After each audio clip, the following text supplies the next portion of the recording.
I can look at my calendar now and be like, yeah, I guess tomorrow is part of a thing, but it's like going to work. I mean, doing live shows is just like commuting to work. Sometimes it's 2 weeks at a time.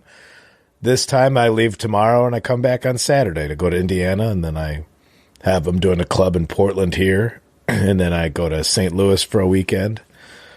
But I was gone for the first 2.5 weeks of this month, from the 3rd to the 19th. So it's commuting, but it's commuting to Indiana.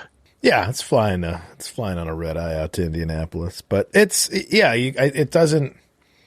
I don't want that to sound negative, but no, it doesn't end. This is partly being a comedian. It's not being a studio musician or being an actor. Like, oh, I shot a film and now I sit back and wait for the film to come out. It's like, no, this is an ongoing process, or at least I feel it should be. Ostensibly, you're touring around a record. Yeah, to just make the next record, and then when that comes out, I'll already be working on new material. Like, I don't. If I'm going to a city, you should be hearing new material. That's if there's something that's recorded and I'm coming out to you, should not be hearing stuff that's on the recording. I know you said you love it, but there's almost this there's this sense that I get as you're describing it. Like never ending is. I don't know. It sounds like a grind. I mean, there's parts of it that can be exhausting, but some people sit in a car on a highway an hour every morning to go to a job, and then sit in a car an hour to go home. So 2 hours a day they sit in a car or on a train to go to a job. So, I mean, the commute is just more compressed for me. It's this thing of like, and I get this too, where I'm like, I can't complain about my job. I know I'm very lucky to do what I do for a living, and I know that probably the vast majority of people on planet Earth, or at least the vast majority of people in history, have had more difficult jobs. But also, I don't know, I think you should be able to complain about your job. Certainly you should be able to complain about your job to like sympathetic people. That's it. Yeah. Complain to like-minded people that understand the ins and outs, but I'm not going to talk to somebody who's reluctant middle management in an office that they have to commute to every day and be like, boy, tell me about it. Sometimes I don't get bumped up when I'm flying to go tell jokes for a living. Like, I'm not going to have enough sense to, know who you're comparing your struggles to. Part of the initial question around the touring was that, I mean, I'm now that I'm looking at the tour dates, I should have paid closer attention, but it is a loose set of dates over the course of the next month. But regardless, you do this podcast, so it's 4:00 your time, and then what does the rest of the night look like, and what does the morning look like ahead of flying halfway across the country for a show? Well, I'm gonna do this, and then it's gonna be about 5 or so, and I'm not sure, probably chill out at home, and then I got a flight at 10:30 tonight. Oh, you fly out tonight? Yeah, I took the red eye because then I just sleep on the plane. I get to Indiana tomorrow. I hang out, maybe take a nap. I got a show tomorrow night and a show Friday, and then I come home Saturday. It's not so bad. I travel quite a bit not as much as you do, but I travel quite a bit for work these days. I'm like kind of on a flight every other week. I've been for the last few months. And I feel like being able to sleep on a plane is a superpower that I will never have. Well, there's medical items that you could take to maybe, I wouldn't say guarantee a sleep, but I had a bad experience on a plane a number of years ago when I was still drinking that involved taking something for sleep and also drinking a whiskey, and was the one time in my life when I've ever legitimately had a panic attack. It was like was sitting in a middle seat and was fairly certain that I was going to die. Oh, those are a good time. Yeah, I'll like tonight, I might take just a tiny little edible, and you find the level of podcasts or what have you that, I mean, honestly, one of the best purchases is noise canceling headphones. Good noise canceling headphones. Those go on when I'm walking on the jet bridge to the plane. They stay on until I walk off, and they're one of the best inventions. They got to be comfortable, but to not hear anybody else's rustling or anybody's kid or anything. you get to certain podcast or somebody with a nice cadence where it's like, for me, it's got to be interesting enough, but it's got to be one person talking. It can't be a conversation. It can't have sound effects. It's one guy talking with enough of like a even tone. Oh, I can knock out. I've had it where I've been woken up for snoring on planes. I've slept that well before. This is actually something that's interesting. This is something that started happening to me during the pandemic. I started listening to YouTube videos to sleep, and I don't know if that's healthy. I mean, what's the subject matter? Is it building a deck, or is it serial killer stuff? They don't start as, but the algorithm gets you in, and all of a sudden you're on like some like right wing podcast that I've never heard of that has like 8 million subscribers on YouTube. Yeah. It's almost like they're feeding it to you. It's almost like they're going to get you. I feel like on a fairly consistent basis, I'm discovering all of these shows that have like 8 million viewers. I don't know how much of this is like dark money and people paying for views, but I also just think that we're just so disconnected as a culture right now that a show that like would never cross your radar has 8 million people watching it every week. Yeah, but 8 million people watching on YouTube is how many people actually watch it on YouTube versus somebody who's been sleeping through it the whole time. Sure. You get my broader point here that there is just, and podcasting does seem kind of prone to that world. Well, there's no gatekeepers, so depending on your opinion about, isn't it beautiful that everybody has access to voicing their opinions? Does the cream rise to the top, or is there a, God, what a horrible metaphor. Is there like a lot of different creams out there? Too many creams out in the world. We've all got different preferences when it comes to creams is what it comes down to. Yeah. You know what? I'll start getting upset about that stuff because I'm being too online. And, God forbid I get busy enough where I'm not just sitting there looking at Reddit or whatever, and I'm just out in the world. None of these things, I'm not upset about any of these issues. But if I wake up, I look at Reddit, all of a sudden I'm upset about all these things that I see no evidence of. I mean, I know they're out there, but I'm not seeing evidence of it in my day-to-day. And so is it being ignorant to not inform yourself of these things? Or is it self-care to not read about that stuff and go about your daily life interacting with people as if you didn't read Reddit that morning and things are fine and whatever. Fine, you got a MAGA hat on. It's a hat. Who cares? We're both at the store. If you're not being a dick and I'm not being a dick, what's the problem? You voted for a guy that I didn't vote for. We're just both grocery shopping.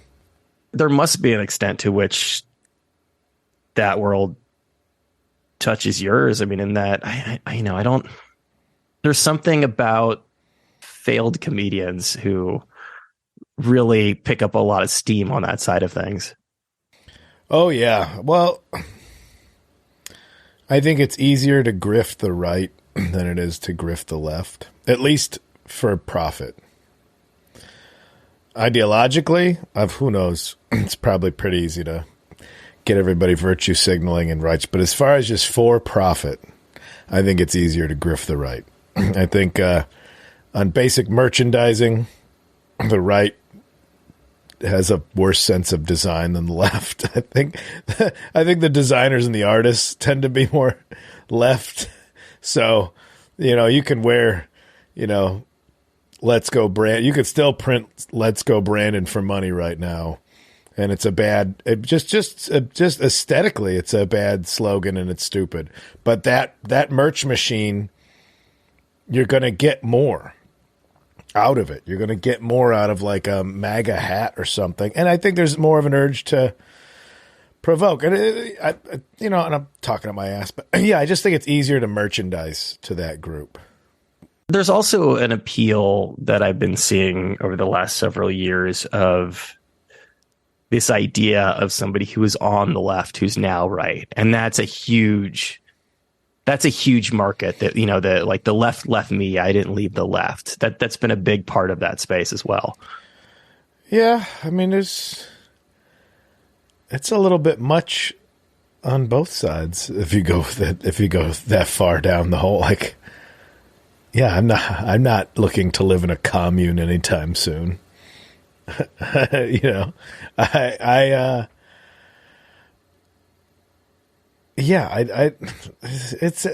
think it's just that's what a lot of squeaky wheels get in the grease. That's what's getting the most attention is the wildest story out of each side. I thought about this a lot when Jon Stewart was doing the Daily Show of, you know, I mean, I obviously it's great on the Daily Show, but he always had this thing that he came back to of I'm just a comedian. And there's a sense in which I felt like that was kind of excusing things away.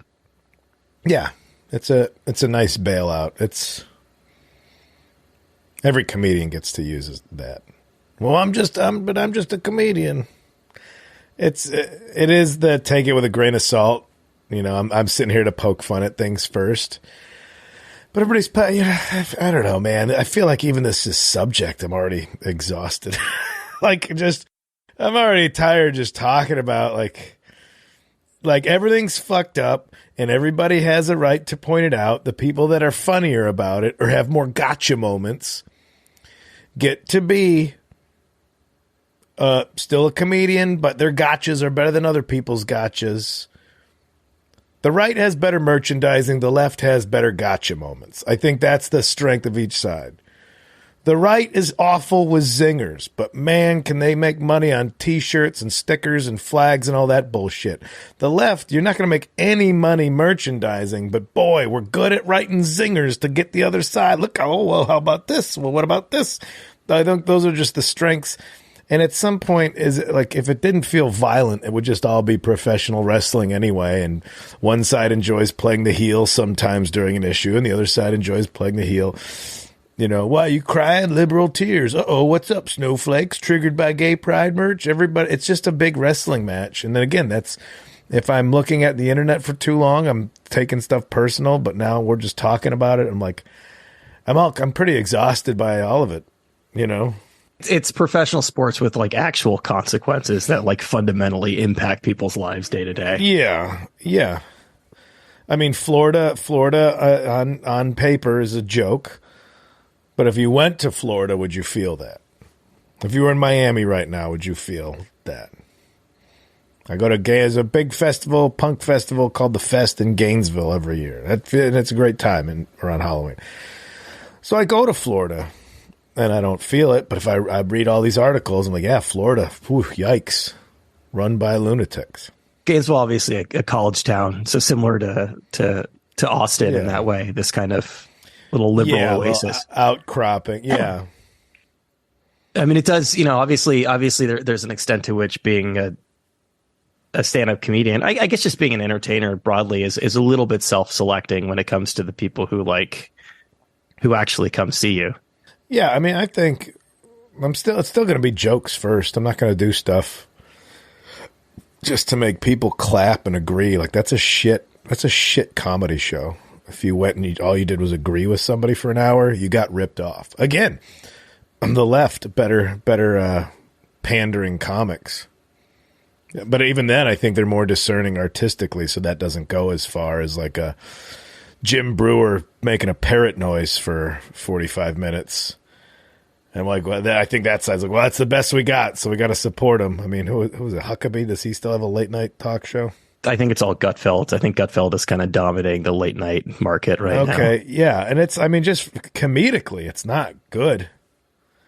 Not even what they're talking about. I'm like, it's comedically, it's bad. But they got their Daily Show. Everybody gets to have their version of the thing. It's not for me, you know? You know, I do appreciate the sentiment of, you know, I guess the value in traveling around and leaving your bubble and just interacting with people like in a non-political setting. Yeah, just stop sitting at home getting pissed and then responding to comments. I used to be that guy, like, oh, somebody commented something on a thing. Well, I'm going to comment this. Like, this is accomplishing nothing other than keeping you from going out in the world.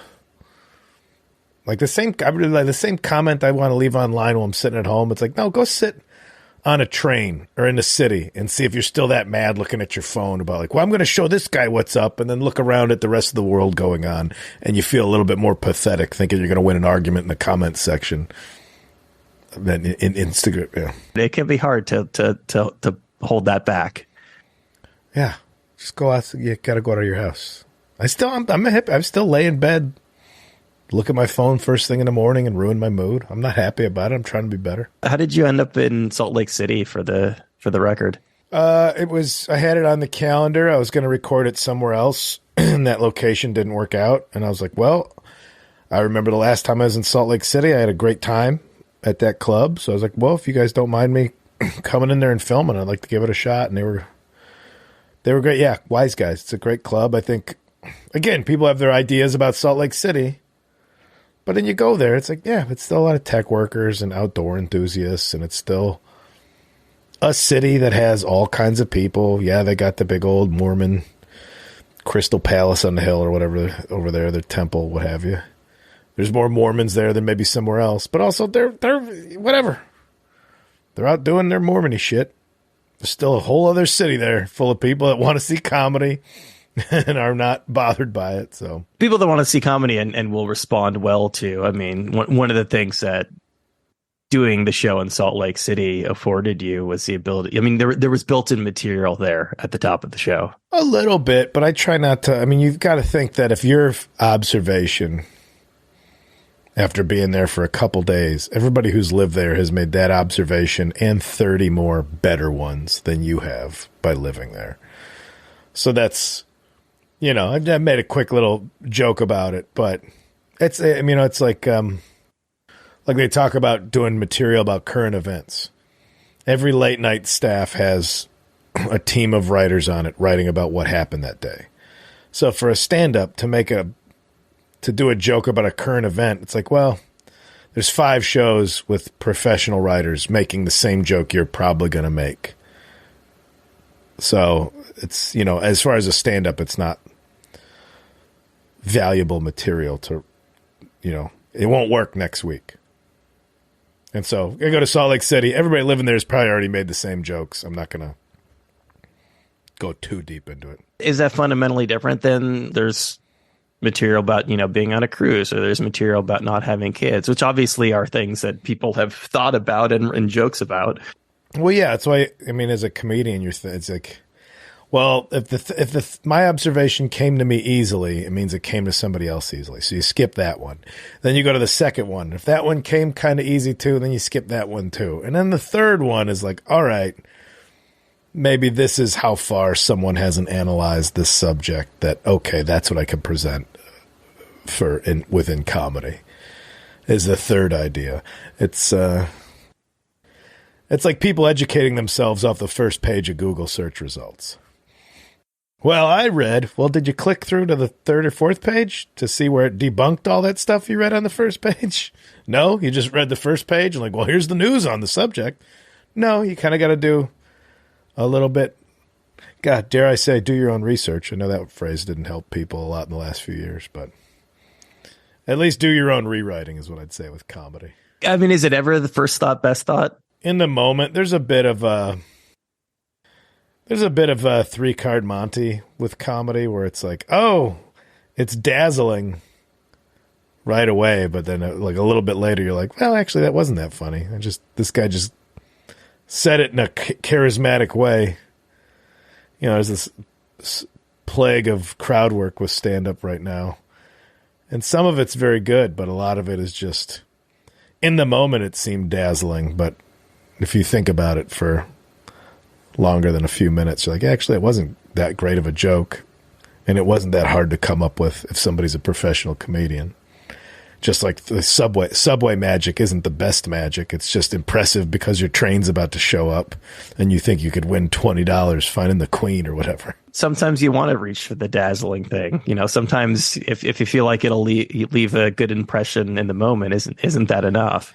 I mean, yeah, I could sit here and act like how much, you know, I want so much out of stand-up and I want it to be deeper and I want to learn about somebody's personal experiences. But then I go to the movies and I don't want to watch I don't want to see Tar or something. I want to watch Fast and Furious. I want to watch cars blow up, and that's what I go to the movies for. So some people might go to stand-up just because they want to laugh at the funny guy. They don't want to think about bigger issues. They don't want more anything like, they don't want it complex. They want to laugh at easy things and not worry about their life. And so I respect that too. I think a good performer has a little bit of both.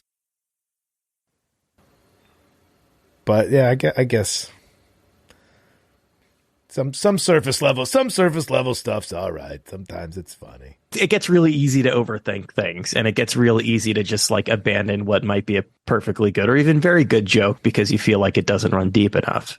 Well, I mean, you could give the same joke to 5 comics and get 5 different versions of it, too. So the same basic observation that your dad might make walking into a restaurant, 5 comedians will make the same observation, but it'll be somehow different and professionally done. It's like, it's like you could make a hot dog at home, or you could go to a hot dog place. I don't know. There's all kind of metaphors for why material and capable hands, even if it's basic, will still be good or better than what you can do yourself, so...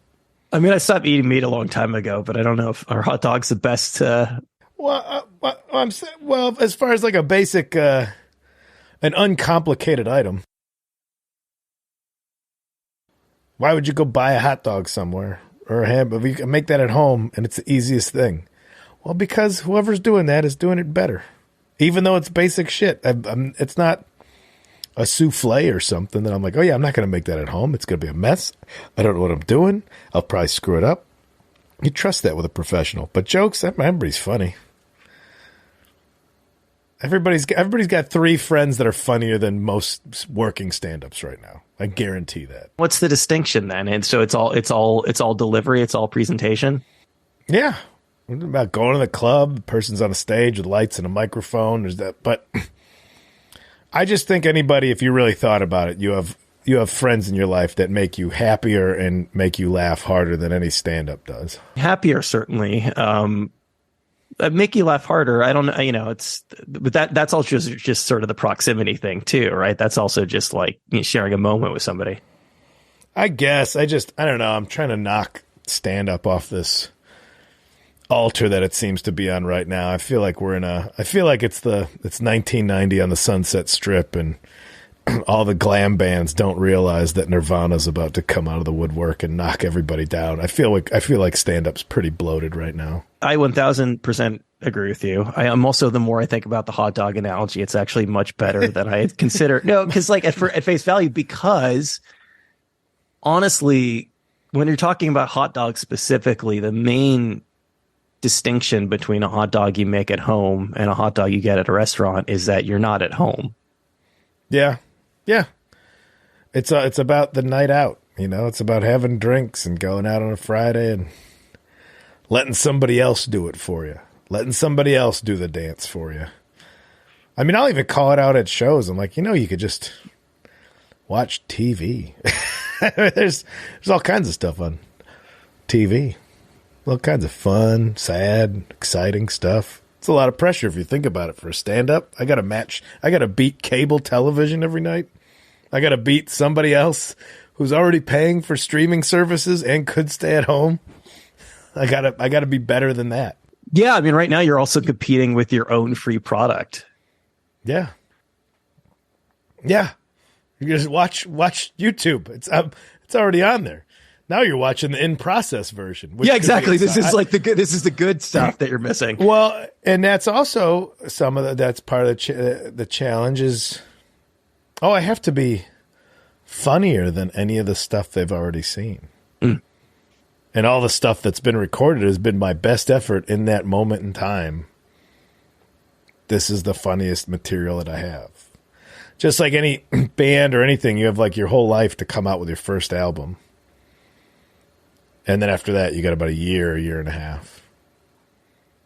So your whole, since you started stand-up up until you record the first thing, you get to pick out over that whole time frame what the best material is. As soon as that's out, year and a half, come up with another hour of stuff that's theoretically should be better than the first effort. And everyone, in my mind, everything should be better than the thing that was before it, because you should be growing and expanding as a performer and as a person. So I think it's more than that, though. And this is again not me putting stand-ups on a pedestal, but just pointing out the difficulty in that, that first album comes out and you're working on your second album. People want to hear the first album. People tend to have different expectations. You can't, I guess you could, if you're, I don't know. I'm not going to name any names, but you could just do the same jokes over and over again. But I do think that there's a different set of expectations. Yeah, I always want to give people new stuff. But it's weird. I watch comics that I know, and I'm like, oh, they're doing that joke I like. And I'm excited to see it done again. I'm excited to see how it plays in front of different audiences or how they've tweaked it a little bit. But for myself, I wouldn't want to perform. I don't even like... You do 5 shows at a club over the weekend, and you know that the wait staff has heard the same jokes by Saturday night. And I'm like, oh, these poor guys. Let me do some different material for the wait staff. It's like, no, you're performing for the people that paid to come to the club. But in my head, I'm like, I want to do something different, make the wait staff have a good time too. Invariably trying to do entirely new jokes every single night. The material's just not going to be as good as the one you polished. And you can only practice in front of people. It's one of the few forms that you can only practice live. You can't practice in isolation or in a vacuum. So failure is built in. Public failure is built in, which is can either be discouraging or that's what's exciting. It's like, wow, I've been doing this for 24 years and I'll still have an idea that a room full of strangers, thumbs down, hard. I'm like, wow, I still don't have a natural instinct of knowing what's going to be good right away. And I like that part. I think that's exciting. The risk of failing is still always there. I think that's great. I've never tried stand-up, and I'm not ever going to try stand-up. But I would imagine that one of the benefits of it is if a joke fails, then you can just move on to the next joke. Yeah, so it depends on what you said to make the joke fail. Sometimes it's not the joke. It's like, oh, I've changed the whole room. I've changed their attitude about who I've turned them against me. Being. Yeah. Oh, I've made them second guess my moral compass. And it's hard to go like, toasters are crazy. You can't. You have to really you have to rebuild your whole, you got to do some PR work.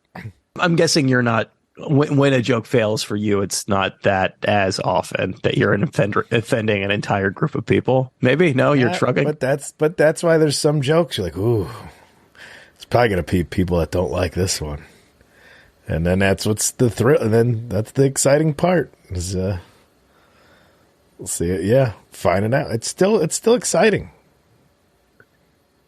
Hope it stays that way. I don't know. There are jokes on this record. There are jokes on the last record where it's like, where I, as a third party with no emotional investment, I'm very glad that you were able to stick the landing on it, because it could have gone really off the rails.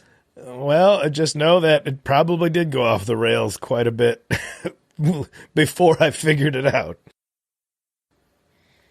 But that's what I mean. I was in LA and I live in Portland now. It's good to be. I'd rather bomb in front of 20 people in a bar figuring it out than people that paid money to see the actual hour. I still feel like if you paid money and, like I said, made the effort to come out to a proper show, I want that hour to be solid for you. I mean, there might be a new thing that gets in there after a couple passes at a local room, but I would be mad if I spent a bunch of money for a night out and somebody was just doing untested new stuff. I don't think that's fair. Do entire shows still come off the rails from time to time? Not as often. I mean, occasionally you'll get like a place that's just not. Yeah, I'm not a crowd work guy. I don't really have any interest in talking to the audience. If it's, sometimes it's loose and it's fun, there's a chit chat, but then sometimes it's just late at night. People are drunk. They wandered in. The club isn't handling them properly. And it's like, all right, I guess I'm just babysitting these people, and that's unfair to the other people that came to see an actual show. That stuff I try to mitigate. I try to, play places or hopefully have enough reputation in the game at this point. It's like, yeah, if you're coming to the show, don't be a dickhead. If you're going to be a dickhead, you will be, you'll be escorted out of the show. Everybody in here paid money. Hopefully because you also paid money, you realize that you're in a room full of people that want to watch the comedy show, not interrupt the comedy show. So few and far between, fortunately. What happens in those rare instances when you do find yourself in front of a sort of disinterested audience? I try to go with it. I'm fortunate at the point that I'm at now is that people that are buying tickets are coming to see me. They know what they're getting into. So they kind of realize like, oh, it's not that show. He doesn't talk to the audience and do that. There's maybe a year ago. It was a late night Saturday. I don't know if it was bad weather. Wasn't a lot of people in the club, and there was a table in front. Only the front was filled of this club, and they were drunk. And I'm like, all right, well, everybody else is watching you guys. I'll just talk to you guys and try and make it entertaining for the other people listening. It's not my favorite. It's not what I enjoy doing. It's not why I'm going to take a red eye and leave my home to fly to Indiana. It's not to babysit a group of adults. I'll just say that. Sometimes it has to be done. Yeah. Sometimes you got to do it. It's kind of counterintuitive though, right? Like that you're, I don't want to say you're enabling, but you're continuing to make the worst group of people in a room full of people who paid to go the focus of the show. Yeah. I mean, if it's really if it's not fun, or if what I'm saying to them isn't translating into, there's laughter because it's funny, and then there's like laughter because, oh yeah, you're getting them. You're making them look stupid and I don't want to be that guy either. Like, oh, let me hold up these idiots so the rest of the room can laugh at them too, because then you still have to come back from that, even if they do get kicked out. Then you still have to be like, anyway, here's my story about my cat or whatever. And I don't want to do that either. I try to play along with them.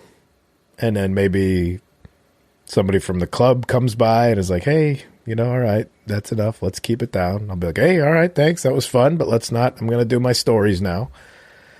But it's still, ultimately, I'm the entertainment at a bar. And people that go to bars get drunk. So, again, trying to knock down this idea that like, oh, comedians are philosophers. Anybody who has all day to do nothing but think is a philosopher. You didn't study the greats. All you did was activate free time to ponder your own bullshit, which is what philosophy is. And again, the cream rises to the crop. There's a lot of people with ideas out there. Stand-ups just made them funnier. They're not always the right ideas, but they're the funny ones, so they get more ears listening to them. I'm not going to sit there and be like, yeah, I'm a philosopher. No, I'm a dancer in a bar. That's what I'm doing. I am me, strippers, nightclub workers. We're all the same thing. We're entertainment for drunks that just got done doing jobs that we didn't want to do. Doing jobs that we're either too lazy or too inept to do. So we gambled on this entertainment idea. Philosophers, get the fuck out of here. How did we get here? How did we get to this sort of this point when this profession is on a pedestal in the way it is in the current moment? I don't know. Again, I've laughed at ideas that I disagree. My friend John Roy has he's like, good comedy is, John's a comic, he's a great comedian, great writer. And he's like, good comedy is stuff that I laugh at even when I disagree with it. But okay, so what you do, I mean, I know everybody loves holding Carlin up, like, oh, George Carlin was just truth. It was just truth. No, it was simplified. It was simplified for a point. It's, it's good. The good points were made, but it's simplified in the name of entertainment. I think if you held any of it up to a magnifying glass, it would not work in reality. In theory, in comedy, these are funny things to listen to. In reality, it doesn't work. Yes, George Carlin's, yes, the ruling class is all about they own you because they want to keep the money. Who doesn't know that already? Are we laughing at it anymore? Is it just like, yep, he is a angry old man that pointed out that rich people want to stay rich? No shit. If you didn't have $20 and then you got $20 and somebody's like, give me $10, you don't want to give them $10. You want to keep $20. That's the nature of money. It wasn't a comedian that said money's the root of all evil. That's just an old phrase. Now you dress it up and make a funny story about rich people are just doing it. Yeah. Is the root of that money's the root of all evil? Is that what you're trying to say? All right. I got it. Look at me taking down Carlin. What a cool attitude I have. Fucking finally. I'm saying, like, it's funny, but like, let's not hold it up as like that guy should have been a politician. No, maybe he should, because politicians say simple things to get people to vote for him. But then in reality, that's not what politics is. It's who's getting money from who to vote a certain way for corporations. We all know that. But the ones that speak the best are the ones who get votes. It's a huckster game. There's also this thing that happens to not all, but a lot of comedians when they get really successful of the, and I suppose this is true in any occupation. This is true just for anybody. If you're surrounded by enough people telling you that you're a genius, you really start to believe it. Yeah. Especially if those people are on the payroll. I mean, Kanye West is just a mentally ill man. But he's providing for enough people that still want to be provided for, so nobody's going to lock him up. Nobody's going to hold him down and make him take his medicine so he doesn't say Hitler's great. They're going to be like, well, Kanye's, he's misunderstood. If you're rich, you get to be called flawed. If you're poor, you're an asshole. Rich people are complicated. Poor people are criminals. But is there also just sort of a base level of, I don't know if ego is the right word, to really just sort of get up on stage and do this in the first place? Oh, yeah. We're all up our own ass to some extent. Again, like I said, you know what? I think I'm funnier than whatever you can get to with your Apple TV. That's already a level of arrogance. I'm worth your free time. After work, too. After you've spent all day at work. And then you're going to come home. You should still come out and see me and give me your money.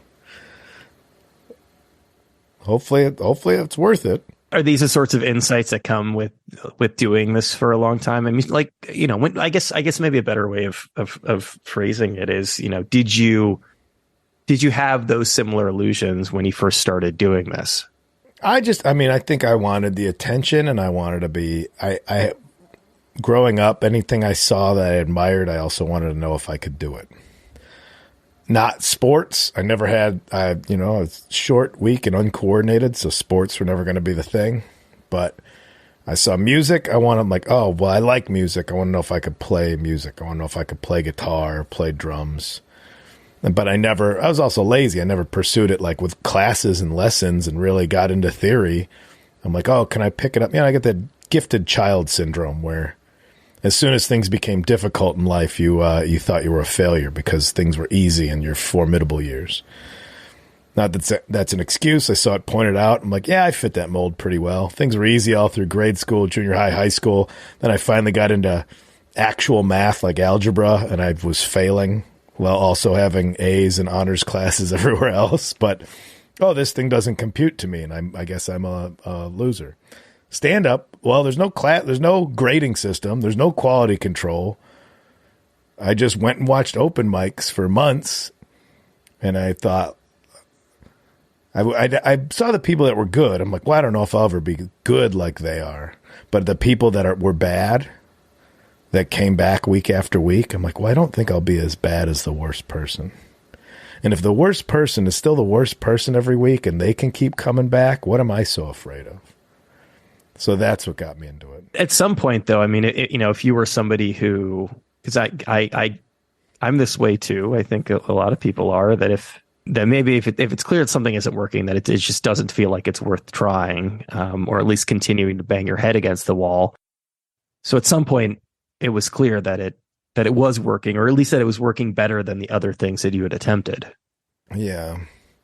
Well, and I only had to rely on myself. I mean, music is, you got to find other people that want to play music, the kind of music that you're playing, or that are good. So if you're good musicians, you can just kind of play whatever and drop in with other musicians. And I wasn't like that. We were just playing punk music. So I was like, well, what friends want to play this kind of music? And does your schedule work out enough to where we could practice and then get gigs? And you got to be really dedicated, and also find other people that are really, really dedicated. With comedy, I only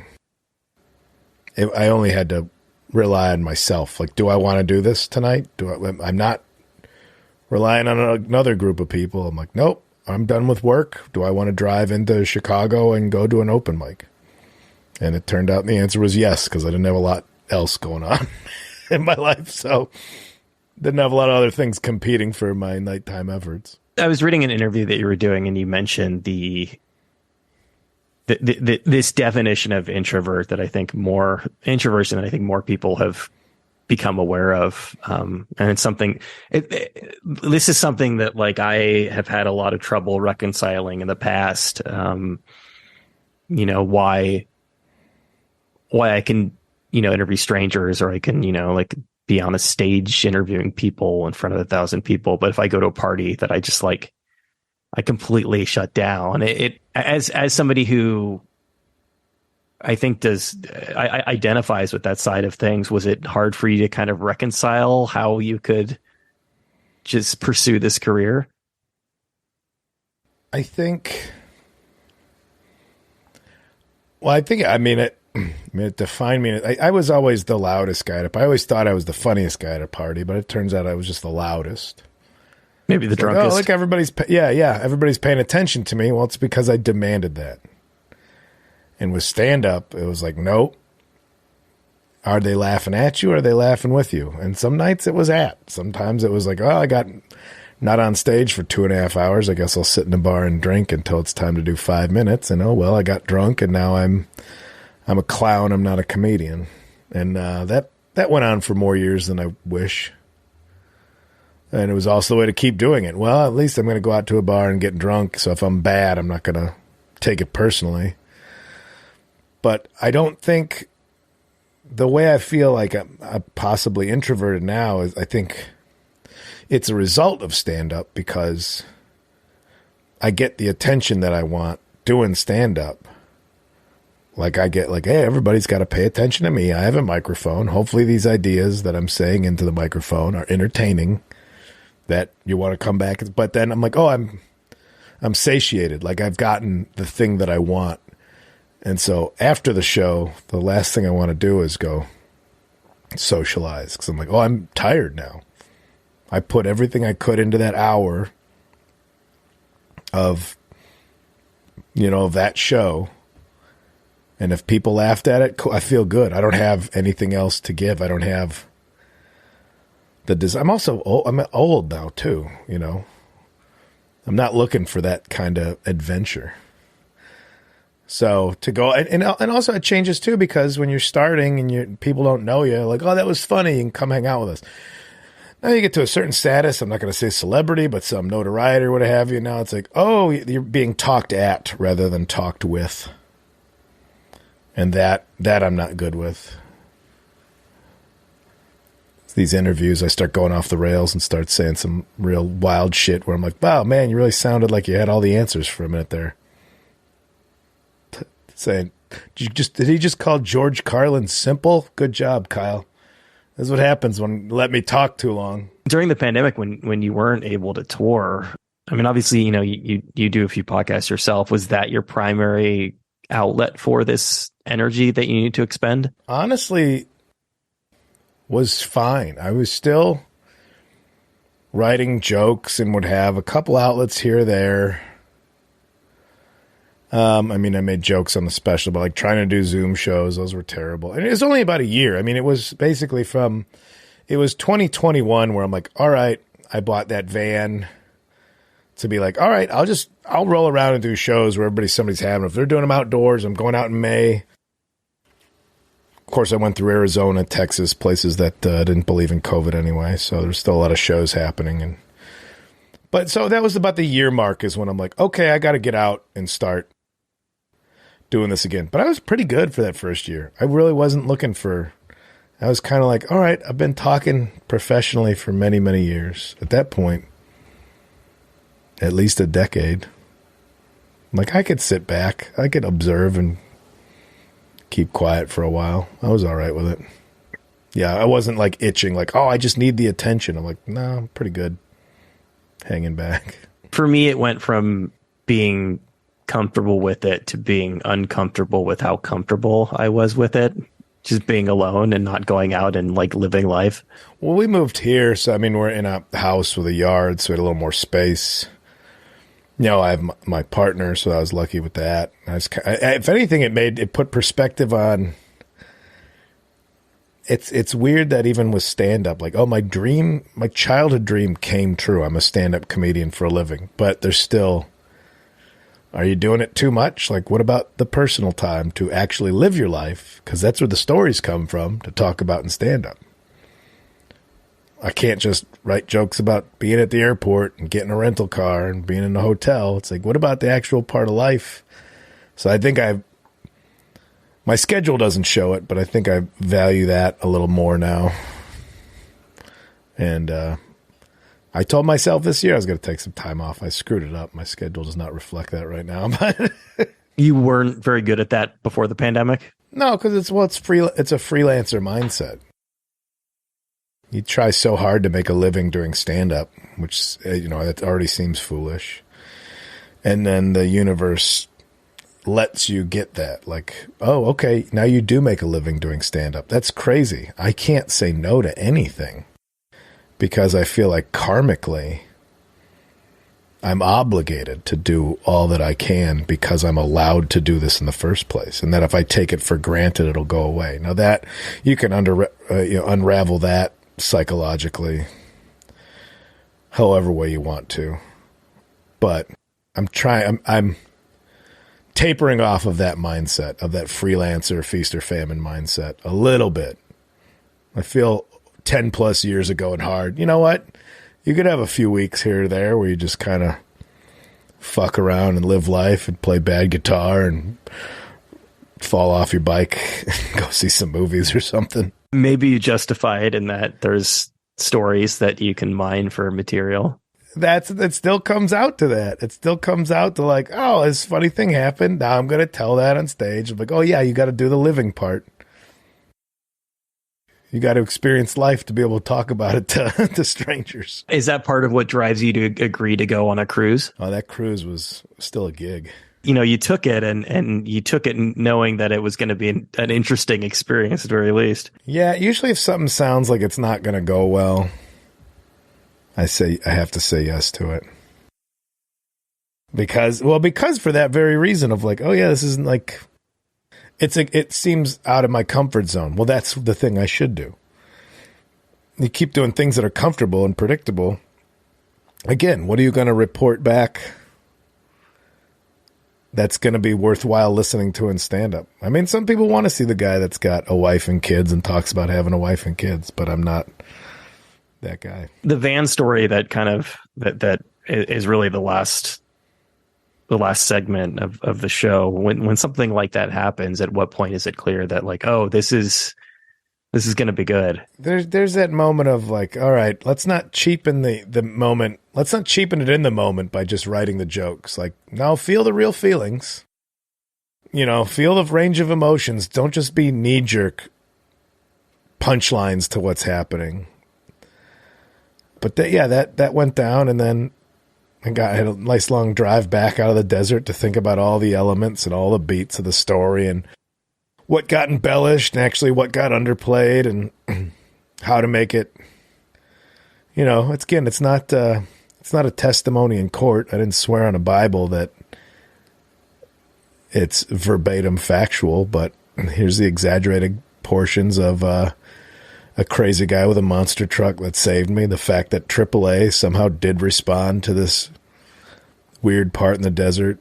I mean, we found what looked like empty graves, like about 200 yards from where we were camping. It's public land out there. It's a weird place. We're just, there's stuff that's not funny. That's just weird details to just shooting a gun out into nothing out there. That's not a metaphor. It's literally what you can do out there and hope somebody's not 3 miles away doing the same thing in your direction. It's not, there's nothing out there. It's not a funny detail. Like, oh yeah, this looks like 3 shallow graves that were dug out in the desert here, about 3 feet by 6 feet. Just, oh, okay. Well, that's weird. Doesn't fit the story. That's just a detail where we were at in the desert. Listen, it doesn't fit the story, but I don't know that you're pushing yourself enough as a comedian that you do. Yes. Well, I also don't want to have to be. You don't want to be a witness to a crime. Well, it's like, I also don't want to be the guy that's got to be looking for it. Like, I'm not going to just do things just because of the stand-up. I don't think that's a way to live either. Like, I went skydiving because I'm running out of material. Like, no. If somebody invited me skydiving, I'd go, and then maybe it'd be crazy, or maybe it'd just be like, no, I jumped out, everything worked, and then where's the story?